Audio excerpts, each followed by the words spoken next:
वालेकुम स्टूडेंट्स, कैसे हैं आप सब लोग। उम्मीद करती हूँ सब खैरियत से होंगे, घर पे रहें, महफूज रहें और अपना बहुत बहुत सारा ख्याल रखें। Okay students, open your Urdu workbook, page number 41। सबसे पहले आपने इसके ऊपर दिन और तारीख लिखनी है, ठीक है। यहाँ पर आपने सबसे पहले दिन और तारीख लिखनी है। आज हमने क्या काम करना है, जुमले बनाने हैं, ठीक है। जुमले हमने कैसे बनाने हैं, मेरा, मेरी, मेरे के इस्तेमाल से जुमले बनाए। मेरा, मेरी और मेरे के इस्तेमाल से जुमले बनाने हैं, ठीक है। यहाँ पर हमने जुमलों में क्या यूज़ करना है, मेरा, मतलब जुमला जो स्टार्ट होगा वो मेरा, मेरी और मेरे से स्टार्ट होगा, ठीक है।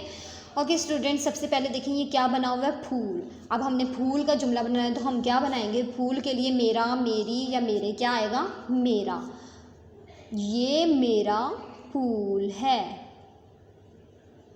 मेरा फूल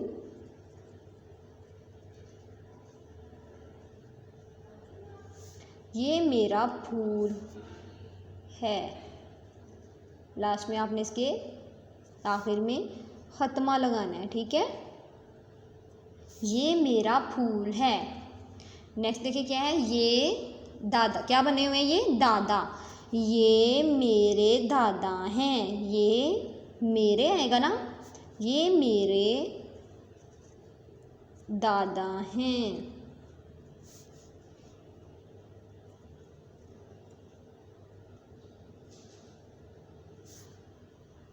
ये मेरे दादा हैं। नेक्स्ट क्या आएगा, ये मेरी दादी हैं, ये मेरी दादी हैं।